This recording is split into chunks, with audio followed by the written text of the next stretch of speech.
All right. So any questions or anything left over from what we talked about last week? All right. So for this week, I want to do a little review here, as well as get into some of the characters, the church fathers, as they're called. And a lot of people start with these guys, but I think if you don't understand the sort of social setting and the controversies in which they're functioning, then it's hard to figure out why they're important, right? So we've heard a lot about Arianism, right? And the question of, is Jesus actually equivalent to God, or is he just a little bit less than God? And that comes down to, did God create Jesus, or did Jesus come into being at the same moment that God did? Should you pray to Jesus, or should you only pray to God the Father? Those are some of the practical implications of that question. So Arianism is sort of the contest between people who think that Jesus is just as important as God, and people who think that Jesus is maybe just a little tiny bit less important than God.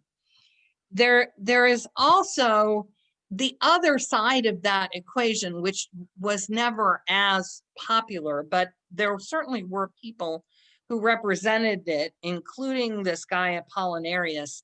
And Apollinarianism is kind of the other side of that, which says that Jesus was basically God in disguise the whole time he was walking around Earth. And so he did not really experience pain. He always had the power to, the entire power of God to do anything he wished, while he was kind of pretending to be human as Jesus. And so he did not have the full experience of human impotence or limited power, right? He was always God. He always knew he was God. It was sort of like if Dorothy had always known that all she had to do was click her ruby slippers together. It would have been a different experience if she had known all along that she could have done that, right? So Apollinarianism basically is the idea that Jesus could always have invoked the powers of Almighty God at any time, because he always knew that's who he was. And so he did not suffer in the way that human beings suffer. Does that make sense? Do you see how that's kind of the opposite side of Arianism? Was that a small group of people that believed that? Yes, right. And more importantly, there were certain bishops and certain scholars who taught that. Basically. And yeah. Wouldn't that limit what he did? I mean, wouldn't people argue, well, then it's no big deal if he was God, he didn't really suffer. Right. And of course he did miracles, of course, right. But what it does is it lets all the rest of us human beings off the hook.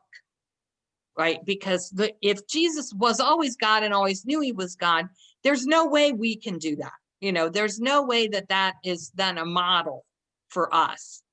And he doesn't, you can't identify with him in the same way, because he is not suffering in the same way that we suffer.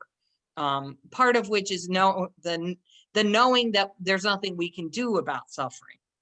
And if Jesus was always God and always knew it, he had no fear of death, and which is one of our most powerful fears, and one of our deepest suffering is knowing our mortality and not being able to do anything about it. So that sense of this was, this was the Word taking on flesh. This was God coming down to our level. If he didn't really, if he just kind of put on his invisibility cloak and walked around for a while, that is not, a lot of people argue that's not as meaningful a thing. That doesn't in a way, it's much more Roman. It's much more, that the emperor is kind of God come to earth, that sort of the divinely powerful being who is not like the rest of us. Excuse And me. Would that have meant that he orchestrated the whole sure, fiction, all that? it would have meant that he was pretending at a certain level the whole time. And so part of what the people who oppose that view wanted to maintain was that Jesus was not pretending to be human. Jesus was human, and therefore all the realities of being human were true for him. And if you take that away, if you say, oh no, he was really just God sort of put on a mask and came, that is a less persuasive or less engaging or less meaningful notion to people, at least who argued against it. But it was certainly one way of opposing Arianism, right? Is to say Jesus was God the whole time. Of course, he wasn't less than God because he was God. So that it is not now an argument that is at all commonly made, as opposed to Arianism, which has come down the ages. Every single generation just about has had its own need to deal with the Arian hypothesis. The other side of the equation, the Apollinarian side of it, doesn't descend historically in the same way. So you can kind of leave it by the side of the road, but I just wanted you to know it was there. Yeah, Kay. Well, it's that almost sounds like something that a Greek god would do. Right, correct. The Greek gods were always doing that. Exactly. So they would really buy into that. Right. It would make sense. You can see why it would fit into the cultural landscape in a way. But right, I mean, and what the Greek gods did was they ran around and got human mortals pregnant and, and laughed, locked them up in labyrinths, did stuff that was very human, had very human motivations behind it. But then they retreated back to Olympus and left the mortals to kind of deal with whatever chaos they had created, right? So there's this sense that it's kind of a it's almost like an irresponsible, when God comes to earth like that, it usually creates havoc. It doesn't create salvation. It doesn't create something that is good news for human beings. So I think that's why the people who resisted it. Yeah. But you're right. It's also why it made sense to them. It's like, oh yeah, that's like all these other times when these other gods came. And obviously the Christians did not want their God to be compared to those Olympic gods. They didn't want him to be seen in that way. So that's also part of why it was opposed. And then there's also the issue, the controversy of Pelagianism. Now, this one does have descendants historically. We're still having this argument.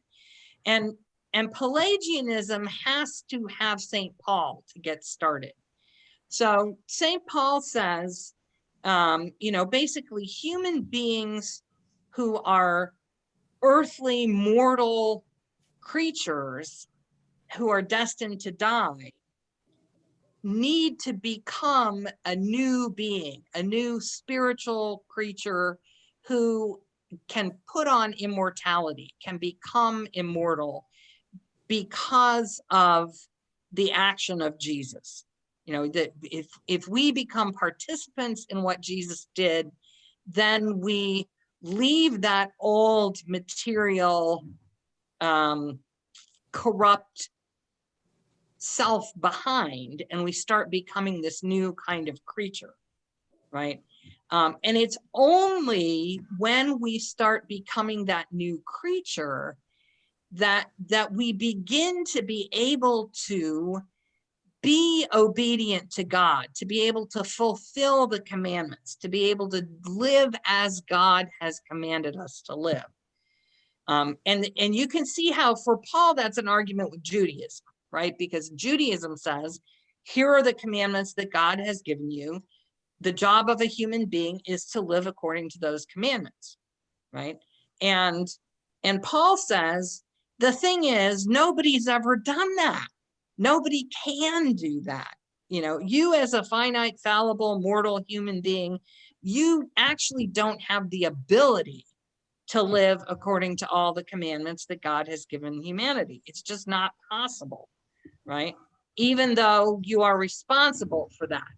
And so, therefore, when you take on the reality that Jesus has come to communicate to you, when you start to grow into that new spiritual being, that's when it becomes possible for you to actually obey the commands of God and to actually will the good, you know, because Paul is saying, until that happens, it's not just that your actions are corrupt, it's that your will is corrupt. It's that what you don't even want really to be good. You might think you do, but you don't. There's always part of you that wants to be transgressive. There's always part of you that rejoices in evil. There's always part of you that has that inclination toward selfishness and power and all of those things. So so you cannot just say, well, I don't need Jesus, I'm just going to be good. You know, I'm just going to be the kind of person who wants to fulfill the commandments. No, you don't have the power for that. So Pelagius argued, yes, you do. Pelagius argued that the human will is not inherently corrupt.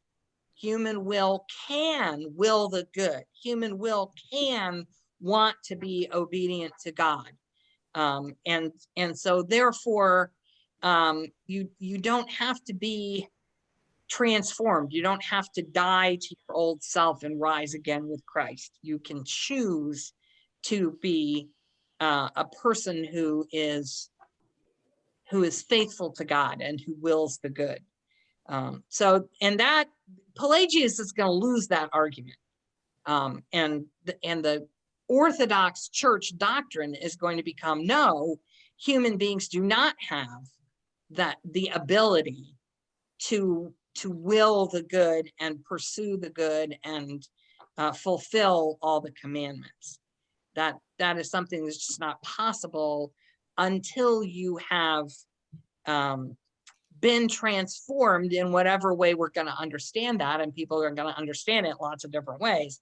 But until you've been transformed in one way or another by Jesus, that is not a possibility. And we often refer to that as the doctrine of original sin.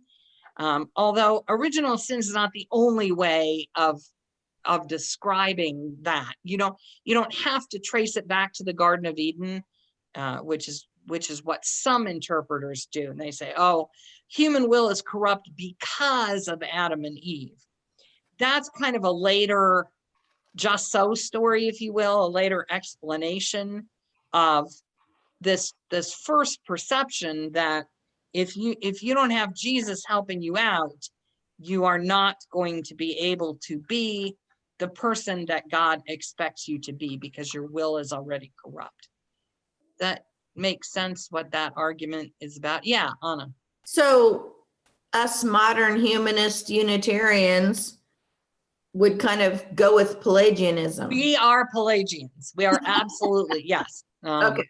And that's what, you know, as Unitarianism begins to emerge in what becomes the United States, in the colonies, often they were called Arians, but one of the other things they were called was Pelagians, because that was seen as a heresy. It was a way of describing what is wrong with their doctrine. Well, they're Pelagians. They think that human beings have the ability to choose the good, which is something the Calvinists, of course, not believe at all. And in fact, they thought, not only do you have to be transformed by God, but you don't even have the ability to choose to be transformed. The early Christians are saying, unless you choose to be transformed, you can't choose the good. The Calvinists are going to say, you can't even make that choice. You're so corrupt. It's only if God gives you the gift of faith that you're even going to be able to start that process. So, you know, people back away and away from free will. But that's one of the things that the early Unitarians are going to insist on, is that, yes, we do have the ability to will the good. Okay, so I want to just review our list of what are some of the arguments that are taking place here in the early church as Christianity is crystallizing into a religious tradition of its own. It's leaving being a sect of Judaism. It's leaving being kind of an individual cult within the Roman Empire, sort of equivalent to Zoroastrianism or Manichaeism or some of those other groups that we've talked about. And it's becoming an institutional state church, right? So there's sort of that three-part evolution that it's going through during this period. And these are the arguments that are going on during that time that people are, by having these arguments, by trying to come up with answers and having them be not just theological arguments, which, if you remember, Constantine was very impatient with that. He did not want to have political divisions based on people's answers to these sometimes pretty obscure questions, which is why he wanted orthodoxy. He wanted established answers so that those things didn't create controversy and didn't divide the church. Well, guess what? They did anyway. So, so the first one that comes straight out of Jerusalem, I mean, straight out of the life of Jesus, almost the minute he's dead, you start having the question, do you have to be Jewish in order to be a follower of Jesus? And the very initial answer to that question is yes, because Jesus is a Jewish prophet and a Jewish Messiah, and this is a Jewish sect. And then Paul gets a hold of it, and all of a sudden the answer becomes maybe not. And ultimately, it becomes not only no, you don't have to be Jewish, but in fact, being Jewish gets in your way. Being Jewish is going to become a handicap. It's going to become a bad thing. And we're going to see that with the church fathers in just a minute. That one's clear, right? Okay. The next one, obviously, this is what the Arians and the Apollinarians were all about, is Jesus human, or is he a God, or, you know, is he the son of God, or is he just kind of a really special person, or what, you know, what does Jesus consist of? What is that? And this is where you get the transition from Jesus of Nazareth or the Galilean or some of those titles into Christ, because Christ is a title. Christ means the anointed one or the Messiah.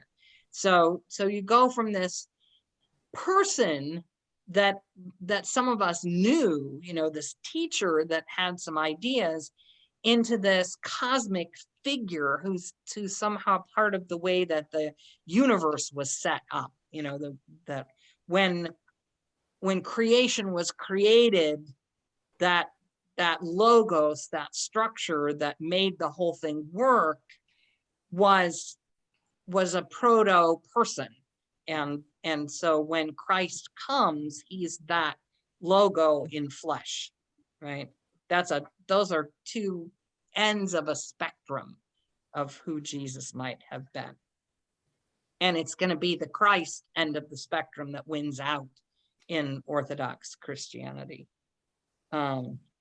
Another issue that they had to deal with, and we haven't talked about this a lot other than somewhat when we talked about the book of Revelation, is what's taking him so long. Because Paul, as far as Paul was concerned, Jesus was coming back within the generation, right? He was going to return, and the whole task of the Christian community in the time between now and when Jesus comes back soon is to evangelize the world, give everybody a chance to participate in this new world order, sort of. And once that's done, then Jesus is going to return and kind of validate all of the stuff that we've been telling you. And as the years go on and Paul dies and the apostles die and the centuries kind of proceed, people begin to wonder, is this real? And there begins to become a sort of a don't talk about it, don't worry about it. As the institutional church emerges, in itself, it has enough power, enough access to resources that we're not so sure we want Jesus to come back anymore, right? Because that would disrupt the whole thing. If you're the Pope, you're like, okay, that's what Jesus, why don't you come in the next generation? Because I've got it pretty good right now.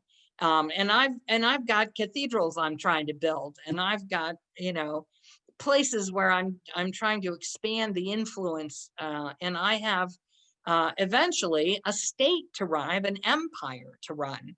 And so it's not that relevant to me anymore, what's taking Jesus so long. But we have to kind of outgrow that expectation that this is going to happen immediately soon. And it's something that should be shaping our lives. It's a reason not to get married. It's a reason not to start a business. It's a reason to just kind of put your life on hold, and you can only sustain that for a certain period of time, and then people start having other agendas. But that was another issue that within the first 150 or 200 years, the church had to deal with. What's going on with this? Why is this not happening? And then as the power begins to shift from Christians being a small group that is persecuted, and their identity lies in being loyal to each other and withstanding that persecution, and they move over to being first accepted and then kind of in charge, you have this question of what do we do with the people who were not faithful, who were not loyal during the times of persecution? And we've talked about this a little bit. That's the Donatists, are people who cooperated with the oppressive pagan government.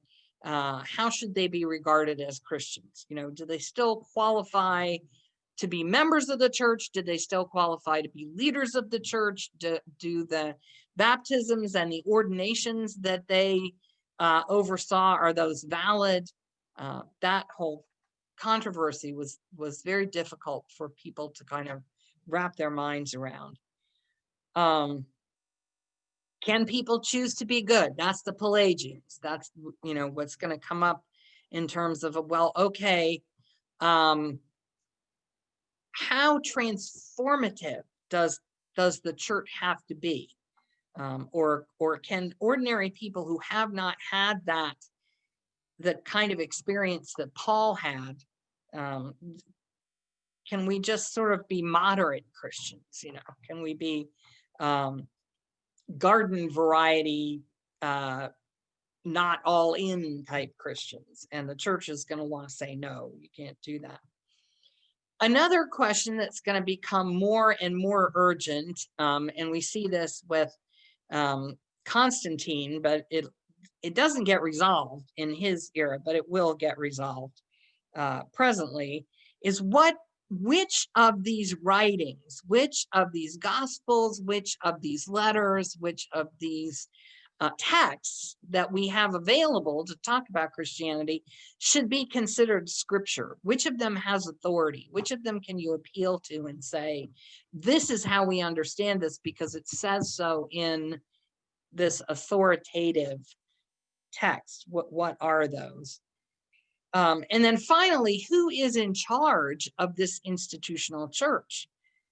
Because what you had originally was a bunch of communities. You had first just one church in any given city or town, and then as you began to have multiple churches, many of them had some sort of hierarchical relationship with the main church, and who was in charge of that church and who was in charge of the littler churches, and who got to decide, who got ordained, who got to decide where they were going to spend money to build a church, who got to decide who inherited those roles.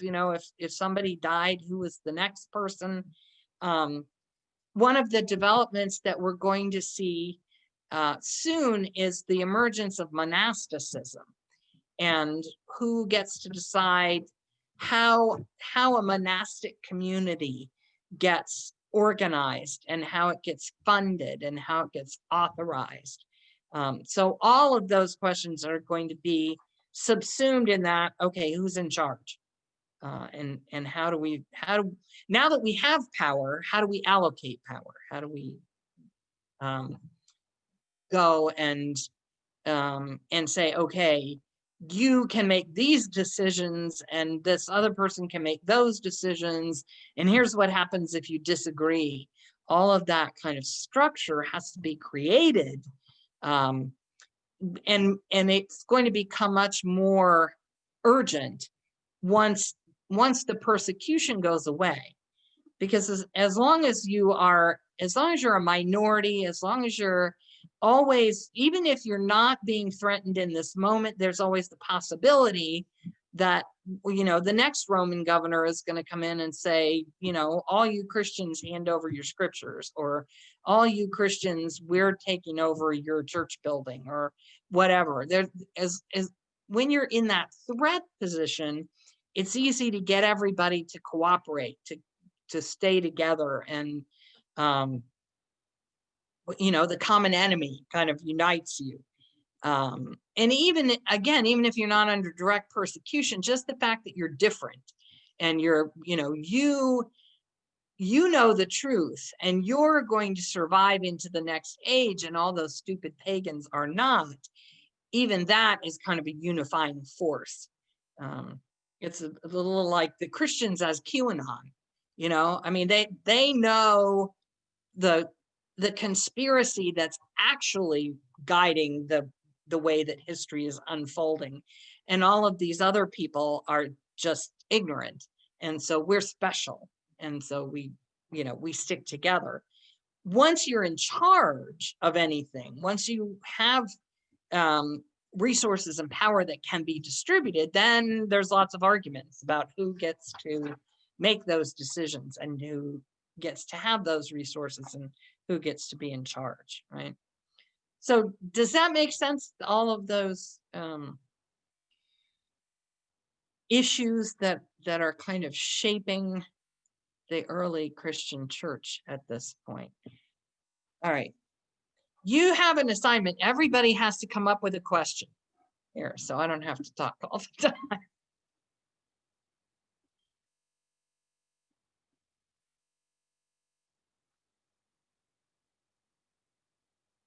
I can't believe we're that clear. Kay, Kay's muted because she's talking on the phone. Okay.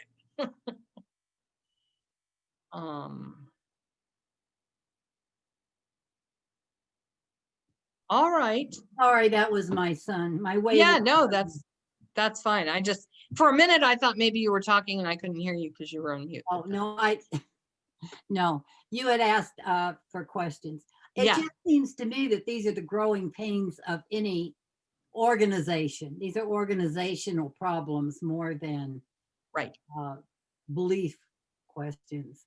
It's where's the Right. power and how do we use it? Yep. And, you know, some of those have doctrinal implications. I mean, I think Arianism in particular, and the Donatist controversy to some extent, those were power struggles within the early church. You know, those were, people picked sides, and then it was less sometimes about whether you were theologically right than it was about who had more adherents, you know, who was going to prevail politically, who could get the emperor or the city administration on their side. One of the interesting things that happens with these church fathers, you'll see almost all of them are bishops of somewhere. And there's there will be a continuing tension between the civil government and the bishop.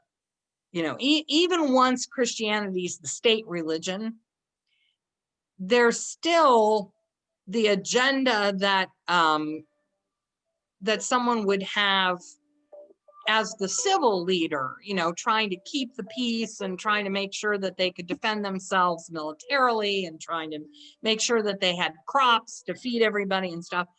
And then the bishop, who would be wanting those things too, but also wanting them to be in the interests of the church, and competing not only with other church people for power within the church, but competing with the leaders, the political leaders for power within the city.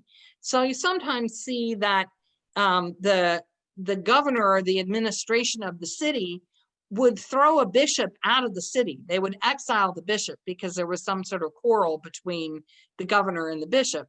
And other times when the governor would try to get rid of the bishop, sometimes because the bishop was denouncing the governor, and the population would rise up in support of the bishop. And so the governor would have to, you know, allow the bishop to do whatever they were doing, or preach whatever they were preaching, or, you know, try to hold, when the bishop was trying to hold the political administration accountable for something or that they were up to, the population could really enforce that.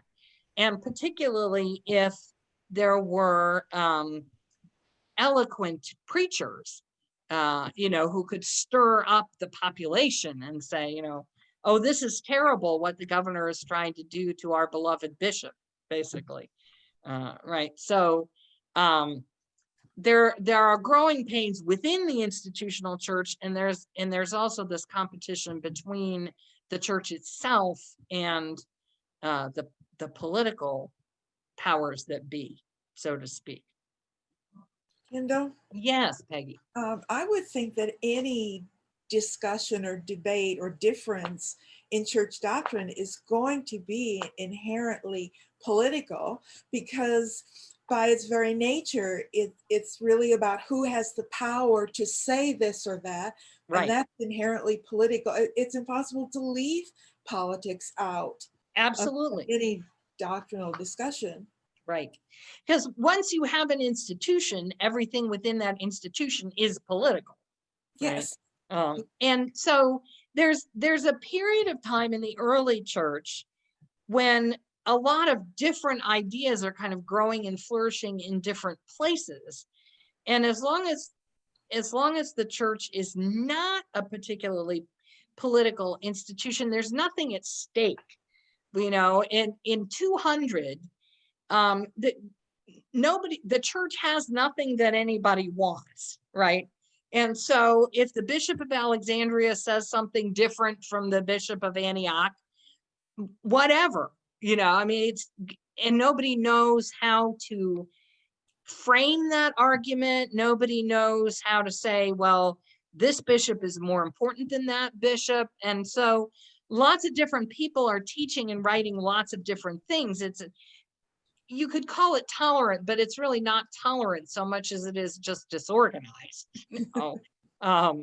But lots of different propositions are flourishing. But then by the time you get to 300, let's say, and start getting to where Constantine is going to say, let's get organized here, then, right, who disagrees with who is going to matter, not just about the content of the disagreement, but about the relative power and the relative closeness to the political authorities, and all of those kinds of issues are going to flavor how the doctrine gets resolved, right? So you have the Council of Nicaea says, all right, we're deciding for the Trinity. And then the next emperor comes along and says, nah, I don't like that idea. We're going to go with the Arians. And different missionaries, different places are teaching different things. So you never have actual uniformity. You know, you never have a church that speaks completely with one voice. But what you start to have is people who are trying to say we're right and they're wrong, you know, and to enforce by virtue of who gets office, you know, by virtue of who gets to be the next bishop, or who gets to be, who gets to found a monastery, who gets to build a church. Those are the kinds of things that show that you won, right? Now, Arians are non-Christian or non-Jewish Christians. What is the definition? I've forgotten. Arians are non-Trinitarians. Oh, okay. Arians are the people who think that Jesus is not exactly equal to God. Oh, Jesus okay. was created by God. Jesus is God's second in command, God's right-hand guy, but not God. Not God. Okay. And not to be worshiped as God. So that's the sort of practical consequence of that. Right. How were they related to the German Aryan definition? Not at all. Oh, Not at all. Okay. Because the Arians with an I that we're talking about are people who agreed with Arius, Bishop Arius, who comes from his name. Okay. All right. And the Aryans with a Y are the Indo-Europeans who are perhaps the progenitors of some of the Germanic tribes. So that's a racial heredity rather than a theological heredity. So it's very confusing, but Well, I have not another the same. question. Yeah, Peggy. Are there any Christian groups today who call themselves Christians who are Arians? Or is that still part of the Christian church? Oh, sure. I mean, most we are. I mean, to the extent that we're Christians, we're Arian Christians. I consider myself a Christian at Right. all. Most UUs do. Pardon? I said, but a lot of UUs do consider themselves Christian. There are some, yes, right. And they tend to be universalists. Yes, yeah. Probably the easiest place to find an Arian these days would be in the United Church of Christ. You know, I mean, they're sort of the next most liberal creedless group besides us. So they would be the ones today saying, you know, Jesus was a rabbi, Jesus was a teacher, Jesus was a moral hero, you know, Jesus was all of these things, but Jesus was not God. You know, and the idea of that God had this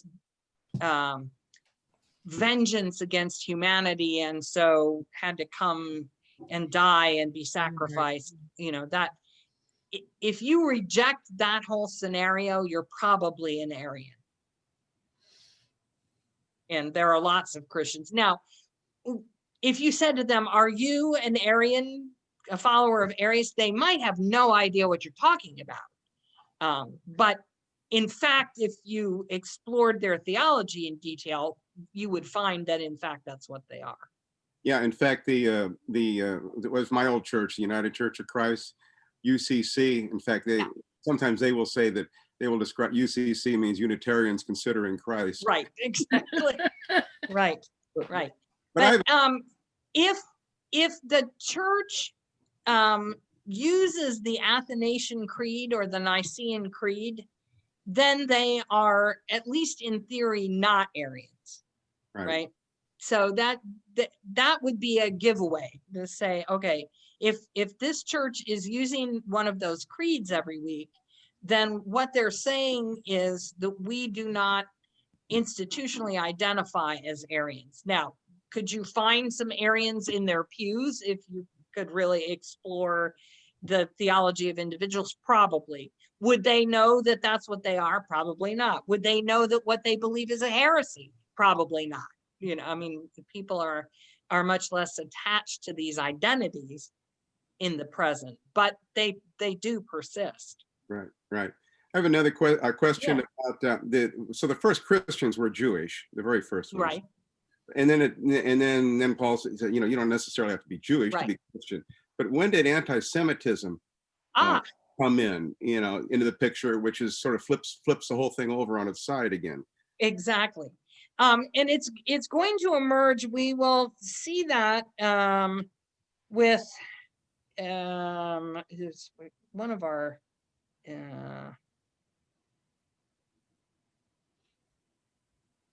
I think it's Ambrose, but I have to look here carefully.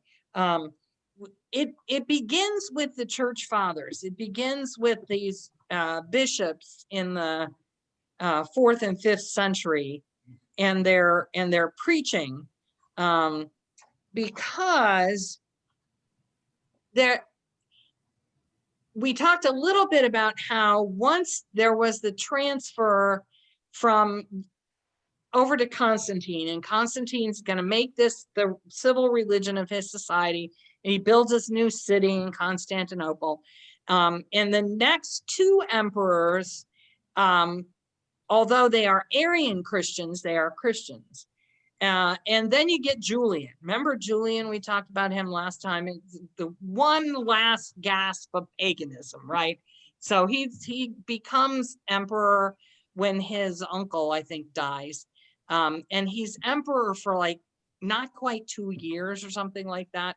But he puts the statue of victory back into the Roman Senate, and he takes away all the tax advantages of being a Christian or being a Christian church. And he wants to go back to paganism. He's going to restore the empire to paganism. Really interesting guy. But he doesn't live long enough to do it. And the person who comes in after him is a Christian again. And that's the end. Julian's the last pagan emperor. So after that, they're all Christian. After Julian, there's a sense in the empire, both in the political administration as well as in the church, that we better nail this down, because Julian could always come along again. He becomes sort of a bugbear for a while, that if we don't have our act together, we could get another pagan emperor, right? We need to solidify our hold on this. And that begins then the oppression of paganism. That it's not just that we're going to say we're going to favor Christianity, but now we're going to try to stop paganism altogether. And you might remember Constantine just viscerally, aesthetically disliked animal sacrifice. Remember that? And so he tried to stop animal sacrifice in the pagan temples, but he didn't. Other forms of paganism he sort of left alone. But after Julian, they're going to start saying, well, nobody can carve any more statues of the Greek or Roman gods. Nobody can build any more temples dedicated to, anybody other than the Christian pantheon, which is going to get bigger as you start getting saints and Mary and people like that. But And then they're going to start saying, one of the things that the Christians liked to do was take over pagan temple, the site where a pagan temple had stood, or even the temple structures themselves, and turn them into churches, rededicate them to the true God, right? And obviously the people who were sincere devotees of the pagan traditions felt like that was oppressive to them, right? That was something that was a loss for them when they lost those temple sites and the statues and the treasures and whatever went along with them. Well, that began to flow over onto the Jews as well. So that if it was a good thing to destroy or take over a pagan temple, it must also be a good thing to destroy or take over a Jewish temple.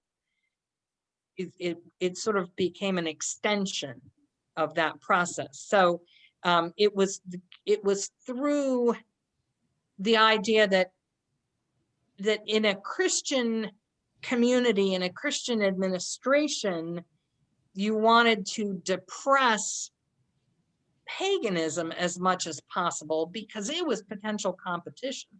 Judaism was never potential competition, but once you get in the habit of kind of taking over other people's religious resources, then it starts to be attractive to do that with the Jewish ones too.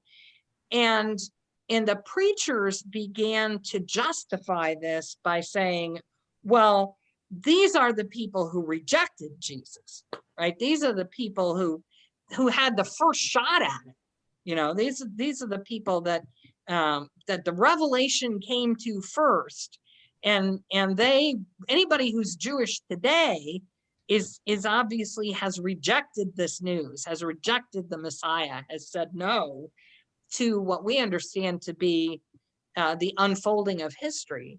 And so while we are adherents of the prophetic tradition of Judaism, because that's what Jesus comes out of, we know that anybody who's Jewish today is clearly corrupt, has perverted history, is not paying attention here. And so therefore, the best thing we could do for the general good is to keep these people from spreading their doctrines, keep these people from being able to practice their faith.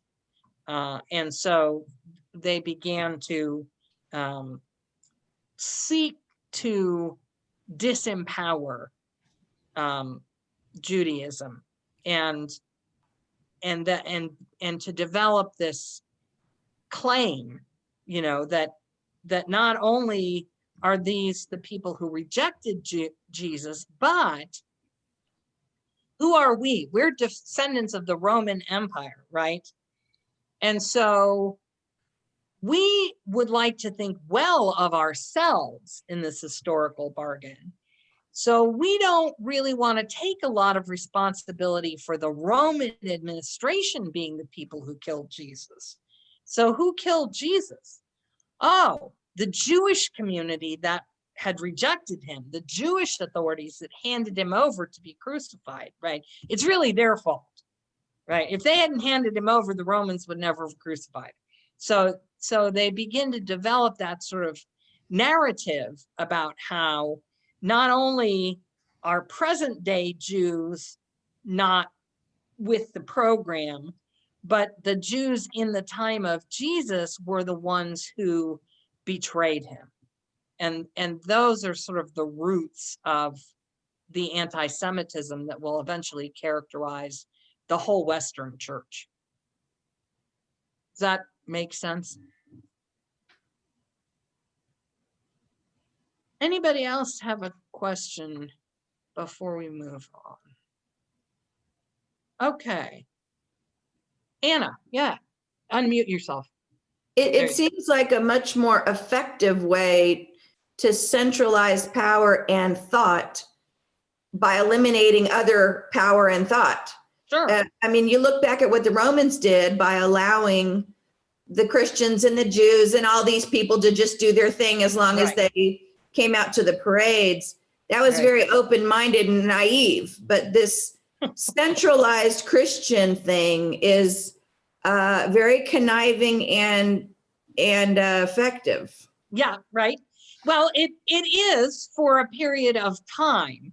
And it is if you're willing to enforce it in ways that, you know, the Romans were never willing to enforce their religious perspectives, as long as people didn't mess with the state apparatus, right?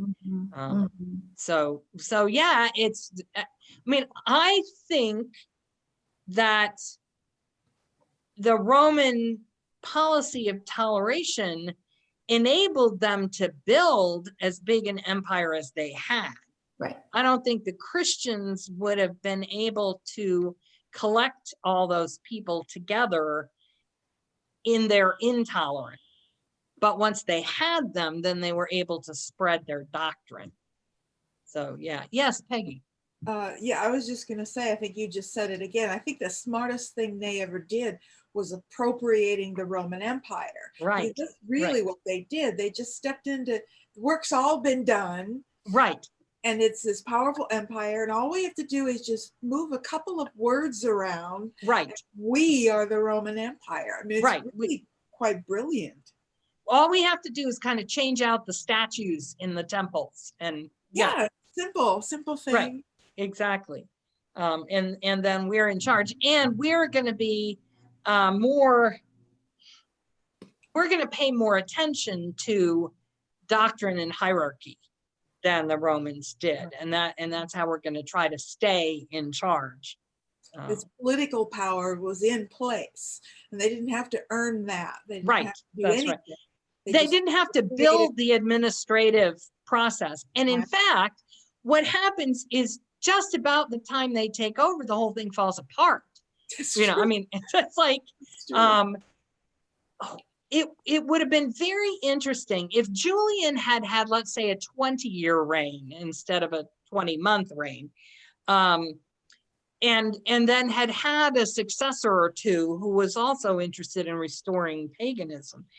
It would be fascinating to think about whether the Roman administration could have overcome some of the military challenges and the economic challenges that they were facing. I mean, those things were real, and they helped disempower and distract the administration of the empire to the point that someone like Constantine could take over. You know, I mean, if those issues had not been on the table with the same degree of urgency that they were, it might not have worked for Constantine.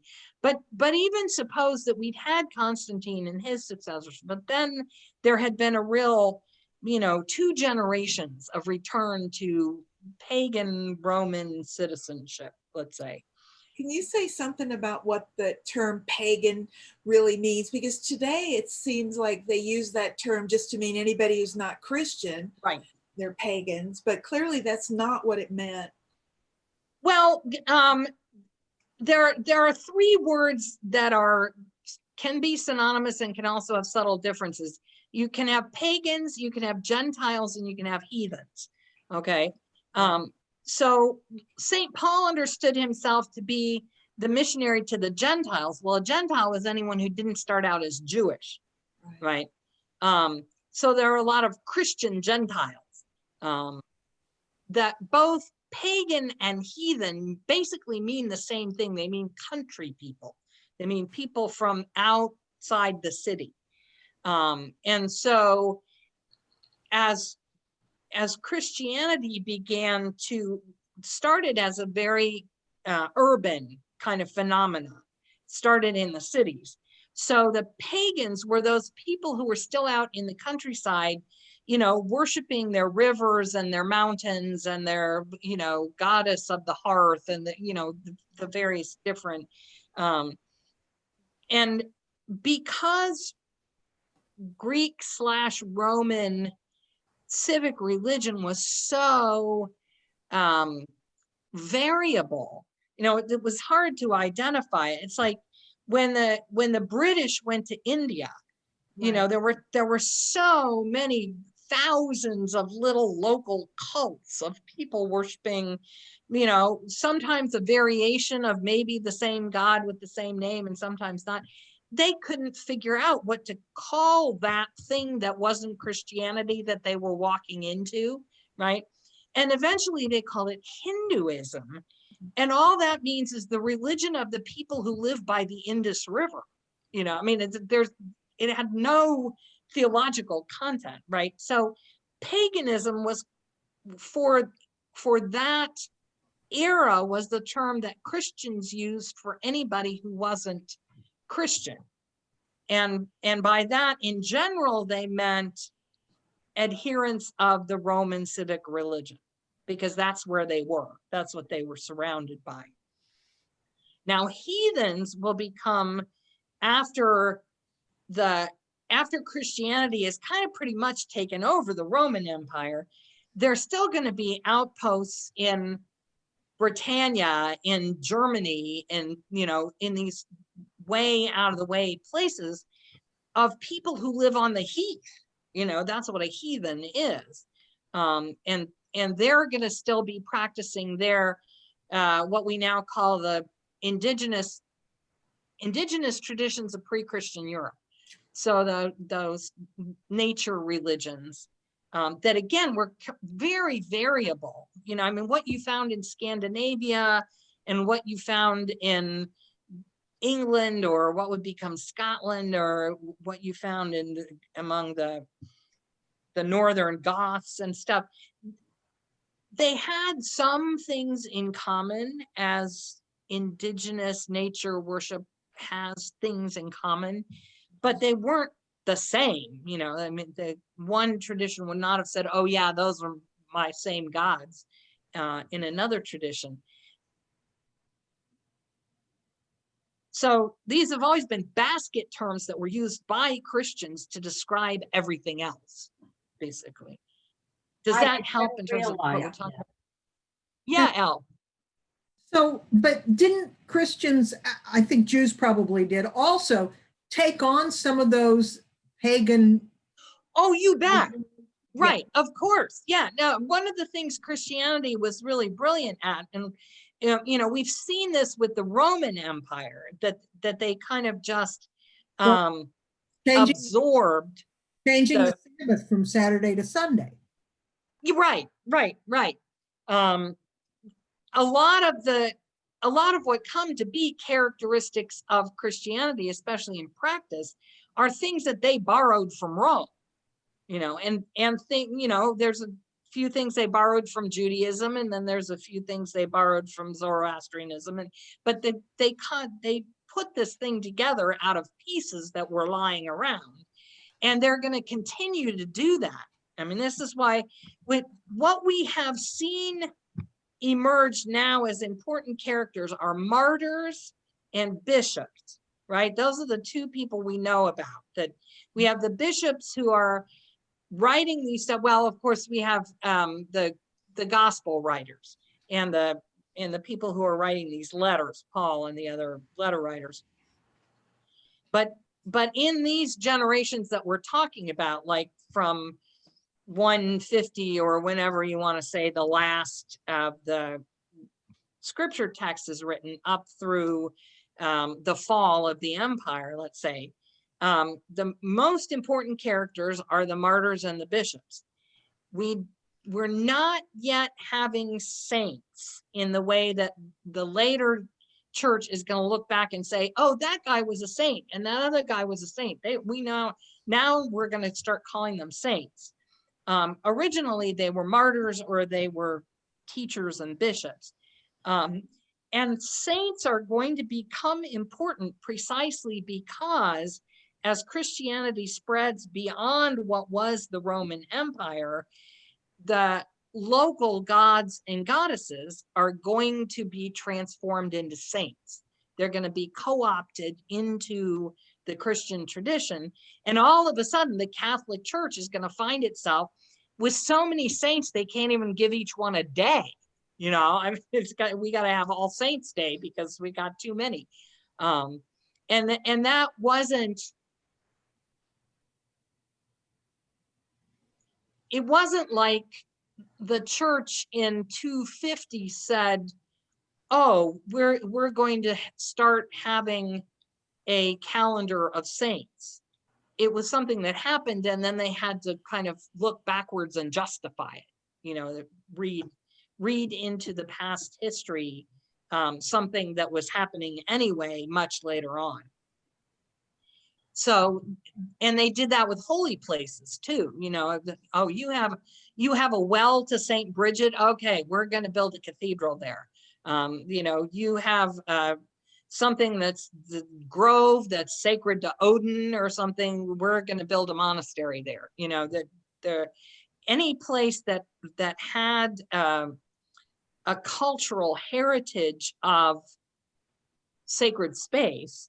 When the Christians came along, they said, oh, we can do that. You know, we'll put our deal there, whatever our deal is going to be.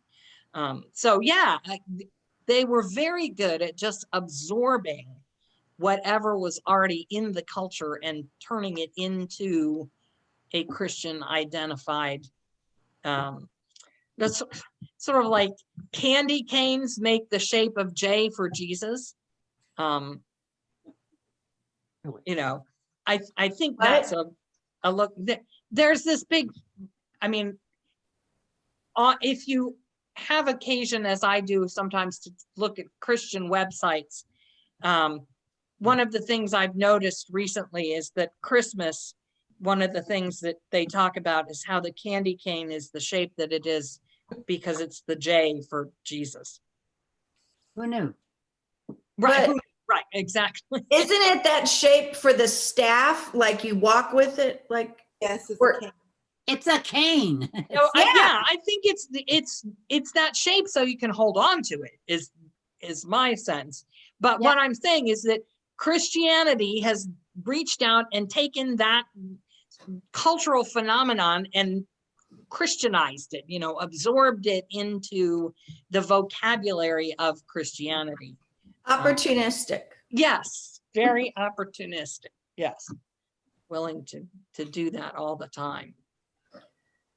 So, and we'll see that as we go. I mean, we'll encounter that phenomenon over and over again as we see the Easter's Yeah. sort of the most famous, right? The spring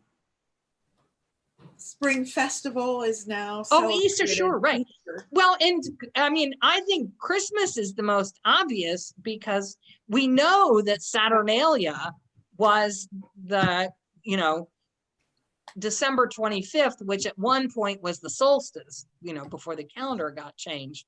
So that it's very clear that it goes from being a nature holiday to being a Roman political holiday to being a Christian holiday. And Right. that one is just very clear. I was Um, very confused as a child. I could not keep the Easter bunny separate from, Right. and nobody ever explained it. They just, this is Easter. It's about Jesus and the bunny. And I thought, well, what's the bunny got to, you know, what are What- the eggs, you know? What does a bunny and eggs have to do with Jesus? Absolutely nothing. And the funny thing about that one is they kept the name because Astara was the goddess of the East, the pagan goddess of the East. So, Well, you know, I mean, why would you keep that name? Anyway, And, hell, and Passover has a lot of the same things that Easter has, eggs, lamb, and all those Yeah, right. part of That's- Passover also, which is Well- this holiday. Passover makes no apology about being a spring festival. You know, Right. I mean, it knows that it's that's its heritage. Easter is trying to pretend that it's, you know, all about the crucifixion of Jesus. And I think there's, because of the connection to Passover and the connection to spring, none of that is an accident. You know, none of that is without significance. It's only when you try to say it's just the Christian layer and nothing beneath that is real. Well, I mean, to me, it's all real. You know, I mean, it's the heritage it's like an archaeological site, you know, where one civilization is piled on the other civilization, and the one doesn't make the other untrue. So Yeah, but Paul is the father of saying, you almost got it right. You just need this Jesus part. And then what you were doing makes sense. Right, exactly, right. And so that they didn't think that they were appropriating something from somewhere else. They thought they were completing it. I mean, that's a good way to keep it in mind, is that, oh, we know the rest of the story. You know, we know the completion of this. You got the first part. Now let me tell you the next chapter. And then it will all make sense. And so, unless you happen to be someone who says, no, that doesn't make sense, I'm going to stick with the old version, in which case the Christians were not likely to be your friend a lot of the time. So let me just introduce you quickly to some of these characters, because they're all a little interesting, and you can also see how some of these ideas start to evolve. So there are supposedly 4 in the Eastern Church and 4 in the Western Church that are known as the Holy Fathers or the Church Fathers, and they're all identified as saints in the Eastern Christian and Roman Catholic traditions. I'm gonna leave 2 of the Western ones for us to talk about next time, but the Eastern ones don't have as much impact on a lot of the stuff that we're going to be looking at, so we can do them a little more quickly. So Basil of Caesarea is early, but he's the bishop of Cappadocia, which is not one of the 5 major centers. So he's a little less prominent than some of the others, but he is remembered for being the founder of monasticism, and an advocate for the poor. So you're going to have this ongoing tension as Christianity develops and becomes an institution and has a connection with the state and starts to have money and power, that there's always going to be this strand or this impulse that says, you know, what did Jesus say about money? What did Jesus do about the poor? Jesus was all about the poor. The church should be about the poor. And then you're going to have folks on the other hand saying, no, we need status, we need prestige, we need to be able to make an impression, we need to have statues that are just as cool as the pagan statues, we need to have beautiful buildings and beautiful garments and all of these kinds of resource intensive sorts of things. But Basil is going to be one of the people that folks refer back to when they talk about the church needs to be an advocate for the poor.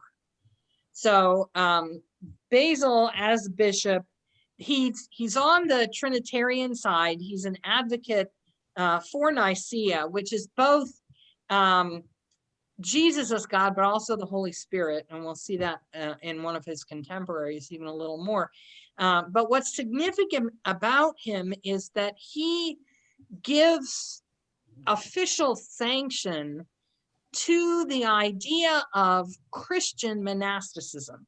Now, there have been desert mystics and desert monks before this, but they were usually not particularly organized. You know, you'd get crazy people like the Jewish prophets would go out in the desert and sort of rant about this, that, and the other. But they didn't necessarily have a coherent community. So one of the things that Basil does is to say, you who want to be renunciates, you who want to get away from the city, get away from the corruption of commercial and social life, and go out and be mystics and await the coming of Jesus, you know, await the return of Christ. You can do that with the instruction and approval of the institutional church. All right. The institutional church can never stop someone from just doing that, you know, going out on their own and just living in a cave and, you know, not eating meat and not having sex. You know, I mean, you can't prevent that. But what Basil does is said, you know, let's set up a group, you know, and let's have an organization for the group. And let's have the group report in and remain thinking of itself as part of what the church as a whole is doing. So I am still, even though you little group of crazy guys are going to go out and live in the desert together, I'm still in charge. I'm even in charge of you, you know, and what you are doing. Partly because you are representing that aspect of the church that is going to identify with the poor, right? If you are going to be a monastic community, you are not going to accumulate the kind of riches and political power that those of us in the church, in the public church, so to speak, are going to accumulate. Now, in a few centuries, Basil's going to be wrong about that because the monasteries themselves are going to become hugely prestigious and rich and important institutions. But at the beginning, what he's doing is sort of lifting up this vision of the church as the advocates of the poor and helpers to the poor, you know, ministers to the poor, as Jesus was, the example that he set and the apostles were, and authorizing them on behalf of the institutional church to go out and form these monastic communities. So that's the thing that's really important about his ministry. Does that make sense? And it makes sense in a way that he's not in the 5 most prominent sees or bishop positions, that he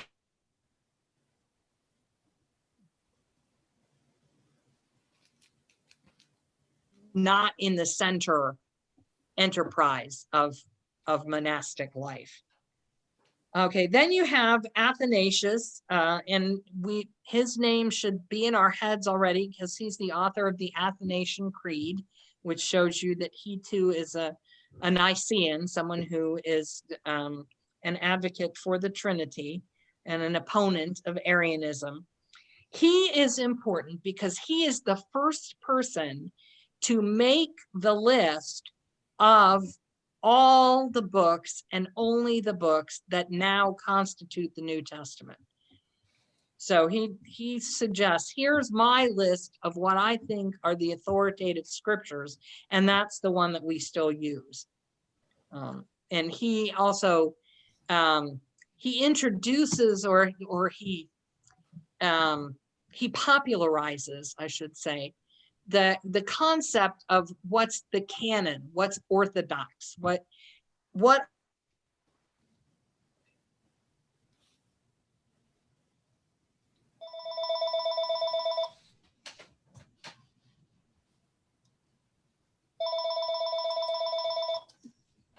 Call from 314. Hello? Hello?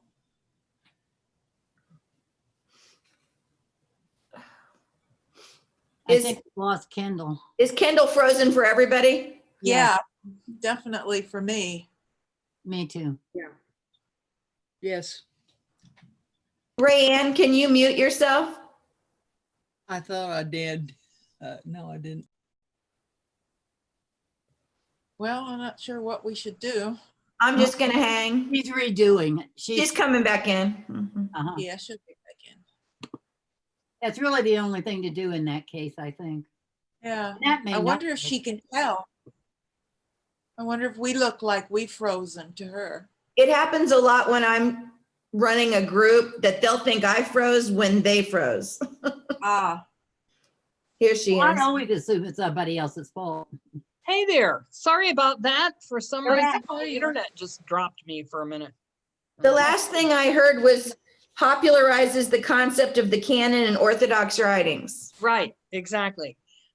So he makes it sound like it's a very rational process, which it really is not. It's a question of what's popular and what supports the positions that people in power want to advocate for. But so he's creedal, and he's an advocate for the canon, and he's the first one to identify those scriptures that we now recognize. That's what's important about him. And he obviously is a bishop in Alexandria, which is one of the 5 major sees. And then we have Gregory, who's a bishop in Constantinople, and he's one of those ones who was in conflict with the secular governor of the city. And so at one point the governor banishes him. I think the governor was an Arian, and Gregory was an anti-Arian. He was an advocate for the Trinity.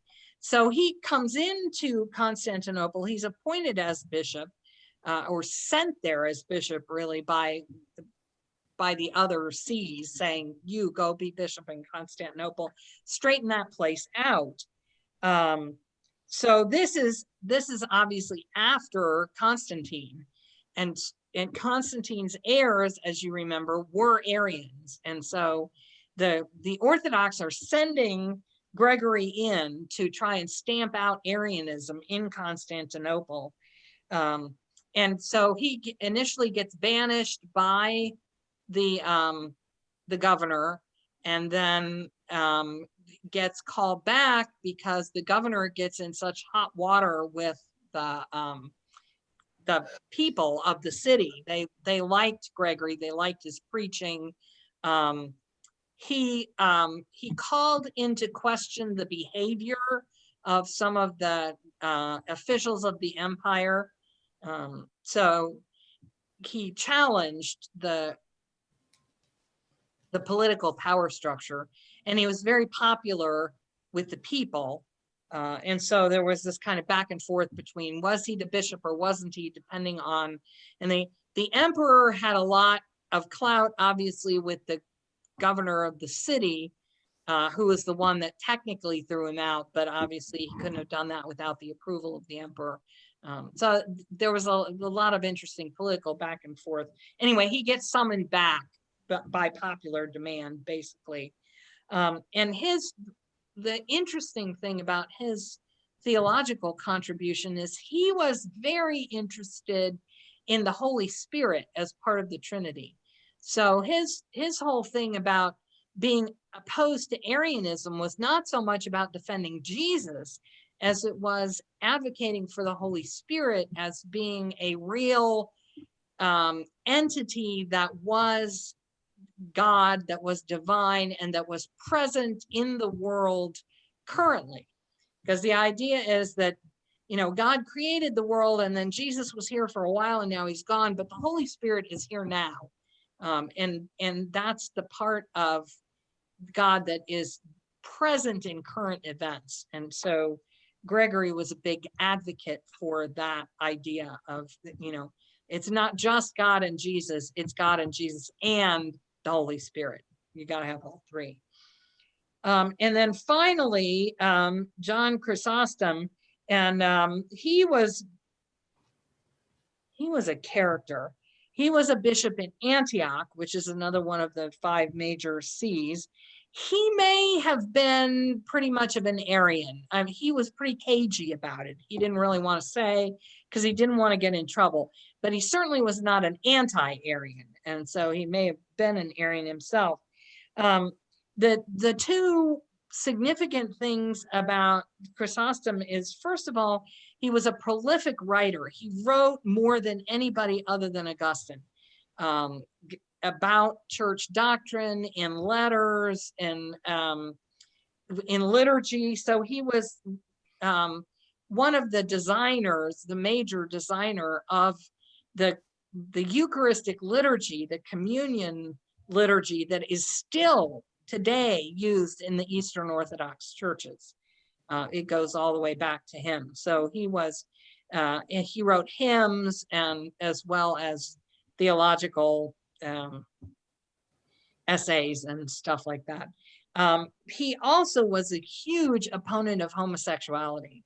And he is the person who begins the Christian real, what do I want to say? Not just opposition, but denunciation of homosexuality.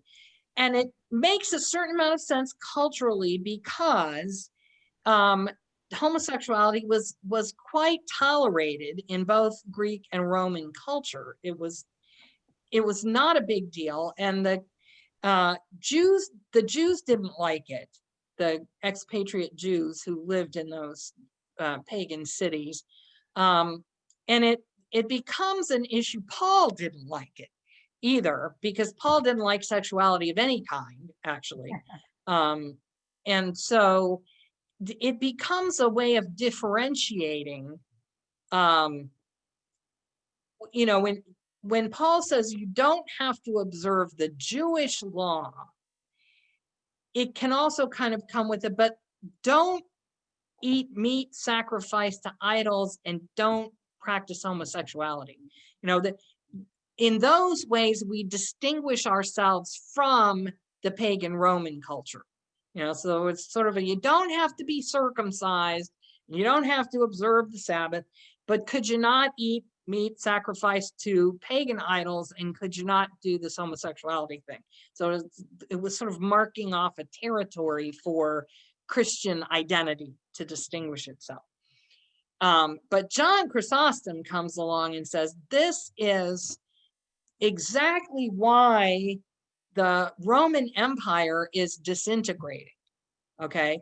And he's saying this from Antioch, so he's a fairly east of where the major crumbling is taking place.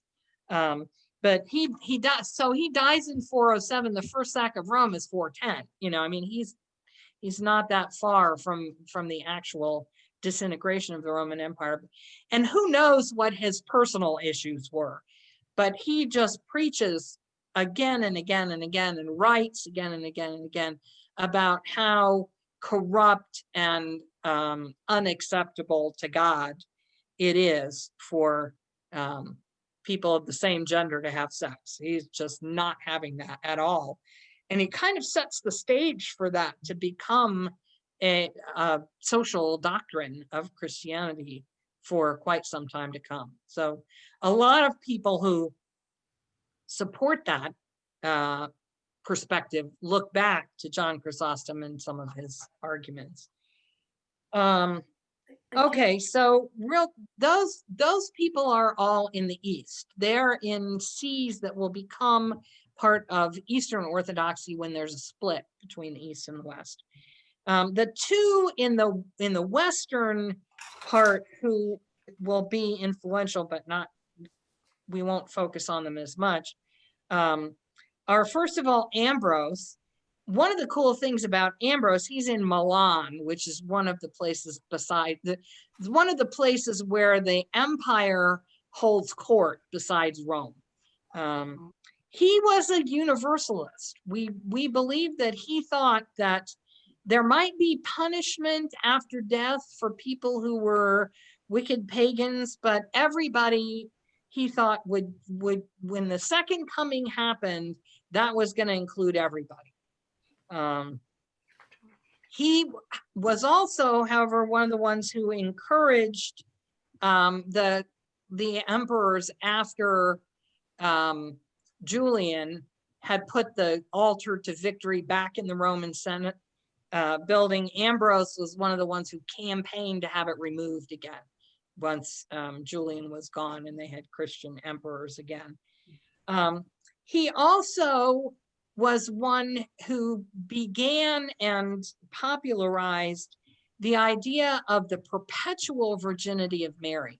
So there was this concept that, yeah, okay, Mary was a virgin when she gave birth to Jesus. That was one way of understanding the text. But then there's lots of stuff in the text about the brothers of Jesus and the family of Jesus And so Ambrose was one who said, oh, well, no, those must have been Joseph's kids by his previous wife, or, you know, they were really cousins or whatever. But once Mary was married to God, nobody else could have her. That was his theory. And so she and Joseph never had a family together. She and Joseph were never had intercourse. Mary remained a virgin all her life, and that was part of how you knew that celibacy and virginity were better than the alternative. And that will become doctrine. That will become orthodox in the Western Christian Church. And then finally you have Jerome. And Jerome is an interesting guy. He might deserve a little more time for himself, but he was another one who picked up that strand about being an advocate for the poor. And he believed that that lay people should not live in luxury. And he advocated priestly celibacy. So he believed that people who are going to be priests should not be married. And that will not actually become church doctrine for another 800, 900 years. So he didn't get his way right away, but he began that premise. And he was a spiritual advisor. He lived in Rome for a number of years, became a spiritual advisor to a whole community of Christian women, particularly widows and rich widows, who, having lost their husbands, were sort of like, all right, now what do we do? And his answer was, well, now you can support me, and I can translate the religious literature. I can translate both the Hebrew scriptures and the Christian scriptures from Hebrew or Greek into Latin. So that his big accomplishment is that he did that. But it's interesting how he did. He took a group of these women with him to the Holy Land, because they all wanted to go see the Holy Land. And you might remember that Constantine's mother also had famously made a trip to the Holy Land and sought out artifacts and stuff. So this was something that women did because they didn't have to be in the army and they didn't have to be running the Senate and stuff, is they could travel around if they had the means. And a lot of these women had the means. So they got together in a group, and they kind of brought Jerome along with them as their spiritual advisor, mascot sort of thing. And he ended up settling in Bethlehem. They visited Jerusalem, and they visited Nazareth, and they visited Egypt, actually. But he decides he's going to stay in Bethlehem. And he moves into a cave there. And apparently he's living in the cave, and the women are supplying him with food and I guess doing his laundry and whatever. And while he's living in this cave, he's translating the Hebrew Septuagint that had been translated into Greek. He's using both the Greek text and going back to the Hebrew text. He learned Hebrew for this purpose. And he's also translating the Gospels from Greek into Latin. So he's the one who kind of makes Latin the official language of the Western Christian Church. So those are some of the interesting characters. And next time we'll talk more about Augustine and some of the later church fathers in the West. Does that all make sense? Anybody have questions about these friends of ours here? I'd just like to make a comment. Yes. I had an uncle that his sisters decided that he was a pope when he left at age 16 on a train to go to seminary. So he wasn't even out of high school. I see. Okay. And I used to argue with him. He never liked me, mainly because I liked artwork, and women were only supposed to be trained to iron altar linens. and then when I started to study, I would just say in his face, I'm not following anything that Paul says because he is, you know, a homosexual or something like that, right? And so, so anyway, I just wanted to add that because it's bringing to mind that memory I had, and he was an oblate of St. Francis de Sales, and there's a big statue on the interchange of New Jersey Turnpike and the Pennsylvania, and he had that put up. He was quite a promoter. Okay. All right. Interesting. Yeah. Somebody's phone is ringing there, it sounds like. Yeah, it's going to be fascinating, or at least it fascinates me as we come across more and more of these characters, how they get whole communities, whole churches, whole families, whatever, to just support them in doing whatever weird spiritual thing they're doing. You know, I mean, it's interesting how easily that kind of loyalty gets evoked sometimes. So. But we've seen that, especially recently. And so it's easier to understand how the charisma or an answer that you've been looking for that fits what you wanted to think makes you go along with something. Right. Well, and I think he was advocating for these women to not just be consumed by kind of the frivolous social life that was expected of a Roman widow. You know, I mean, if she was prominent enough and had the means, unless she was going to marry again, and if she was going to marry again, she wanted to marry up, and so she wanted to, you know, move in the circles where she might that might happen. But if she wasn't going to have any more children, then that might not be that attractive of a proposition. So it was a pretty frivolous life that they were, you know, expected to lead. And he was saying to them, you know, that's not enough. You know, that's not, you know, it's not the will of God, but it's not going to satisfy you. And they were like, yeah, you're right.